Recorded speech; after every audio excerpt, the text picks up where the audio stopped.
দেব versus দেব, খাদান versus টেক্কা। টেক্কা সিনেমাটা এই বছর পুজোতে আসছে, দেবদাস সিনেমা। কিন্তু টেক্কার এখনো পর্যন্ত টিজার টেলার কিছু আসেনি, পোস্টার এসেছে দু একটা। কিন্তু খাদানের টিজার চলে এসছে এবং টিজারটা হিউজ রেসপন্স পেয়েছে, ব্যাপক ঝড় তুলেছে।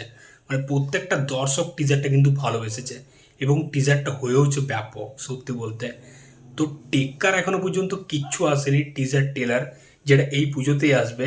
কিন্তু খাদান সিনেমাটা আসবে 20 ডিসেম্বর, মানে ক্রিসমাসের টাইমে, কিন্তু তার টিজার চলে এসছে। তো এই খাদানের টিজারের জন্য টেক্কা সিনেমাটা চাপা পড়ে গেছে, এটা নিয়ে সবাই কথাবার্তা বলছে।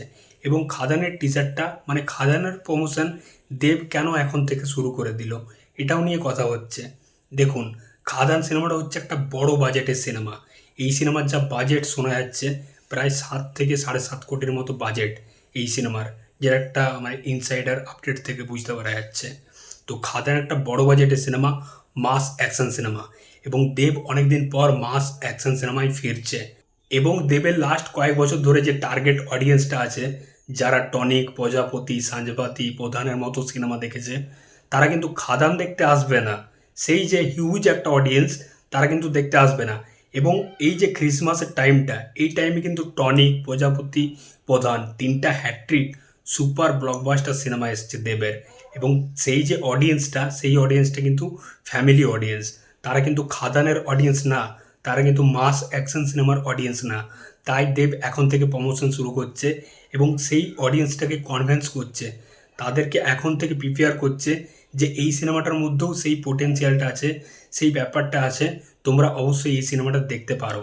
মানে এখন থেকে ওই জন্য সেই প্রমোশনটা শুরু করে দিচ্ছে দেব, কারণ এই সিনেমাটার যেরকম বাজেট, সেই বাজেটটা কিন্তু রিকভারি করতে হবে।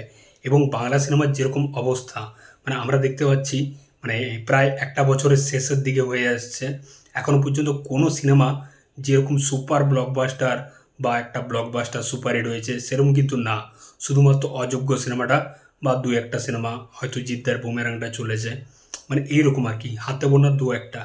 তো এইগুলা ছাড়া আর কিন্তু ব্লকবাস্টার সিনেমা বাংলাতে নেই, মানে এই বছরের মধ্যে দেখতে গেলে। তো এখনো পর্যন্ত আর কয়েকটা মাস আছে এই বছরের। তো সেই দিক থেকে দেখতে গেলে এই খাদান সিনেমাটা কিন্তু একটা বড় বাজেটের সিনেমা এবং এই সিনেমাটাকে একটা হিউজ কালেকশন করতে হবে। তো সেই জন্য দেবদা কিন্তু এখন থেকেই প্রমোশনটা শুরু করে দিয়েছে। এবার যদি টেক্কা সিনেমাটা নিয়ে কথা বলি, টেক্কা সিনেমার বাজেট কিন্তু খুবই কম। এই সিনেমাটা ওয়ান লোকেশনে শুটিং হয়েছে, এটা বেসিক্যালি একটা হাইজ্যাক সিনেমা। তো ওয়ান লোকেশনেই শুটিং হয়েছে, তো বাজেটটা খুবই কম। এবং এই সিনেমাটার একটা প্লাস পয়েন্ট হচ্ছে সিনেমাটা দুর্গাপূজায় আসছে, এবং দুর্গাপূজায় যেরকম একটা সিনেমায় আসুক না কেন, সেই সিনেমাটা কিন্তু ওই দুর্গাপূজার টাইমে চলে যায় মোটামুটি। এবং এই সিনেমাতে দেব আছে, মানে দেবের ট্র্যাক রেকর্ড কিন্তু সুপারহিট ব্লকবাস্টার।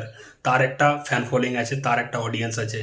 তার সাথে এই সিনেমার ডিরেক্টর হচ্ছে সৃজিত মুখার্জি, যার একটা ব্র্যান্ড ভ্যালু আছে, তার আবার একটা ফ্যান ফলোয়িং আছে। মানে দেব, তার সাথে আবার সৃজিত মুখার্জি, মানে ব্যাপারটা বুঝতে পারছো। এবং তার সাথে রুক্মণী মৈত্র, স্বস্তিকা মুখার্জি, টোটা রায়চৌধুরী, একটা হিউজ মানে কাস্টিং আছে সিনেমাতে। তো সিনেমাটার একটা ব্র্যান্ড ভ্যালু আছে, তার সাথে সৃজিত মুখার্জি, দেব, তো তার সাথে দুর্গাপূজা, মানে একটা হিউজ অডিয়েন্স সিনেমা হলে যাবেই। তো এই সিনেমার বাজেটও খুব কম, তার জন্য তারা খুব একটা বেশি মাথা লাগাচ্ছে না। সিনেমাটা অবশ্যই সুপারহিট হয়ে যাবে, এটা কনফার্ম। এটা আমি এখন থেকেই বলে দিচ্ছি যে টেক্কা সিনেমাটা সুপারহিট হবেই। অবশ্যই দেবের সিনেমা মানে সিনেমা চলবেই, কারণ দেবের ট্র্যাক রেকর্ড খুব ভালো। তো এই জন্য হয়তো টেক্কা সিনেমাটা তারা এফোর্টটা লাগাচ্ছে না। এবং দেব এখন থেকে খাদানের মানে প্রমোশনটা শুরু করে দিয়েছে, কারণ সেটা একটা বড় বাজেটের সিনেমা। মানে দেব সেই মাস অ্যাকশন আবতারে ফিরছে।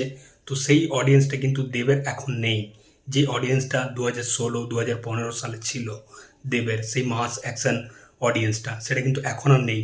দেবের একটা ফ্যামিলি অডিয়েন্স হয়ে গেছে, যেটা টনিক, প্রজাপতি, প্রধান দেখতে আসে। তো সেই অডিয়েন্সটাকে আবার হলে টানতে হবে খাদান দেখানোর জন্য। তো তার জন্য দেব সেই এফোর্টটা লাগাচ্ছে খাদানের জন্য, টেক্কার জন্য না। যাই হোক, তো এই ছিল আমার মতামত। তোমাদের কি মতামত খাদান টেক্কা নিয়ে অবশ্যই কমেন্ট করে জানাও। দেখা হচ্ছে পরের ভিডিওতে। এবং আমার মনে হয় টেক্কা সিনেমাটাও সুপারহিট হবে এবং খাদানটাও ব্লকবাস্টার হবে। তো তোমাদের কি মতামত সেটাও অবশ্যই কমেন্ট বক্সে জানাও। দেখা হচ্ছে পরের ভিডিওতে। চললাম, এই নতুন চ্যানেলটা ভালো লাগলে অবশ্যই সাবস্ক্রাইব করে দাও বস। চললাম বস।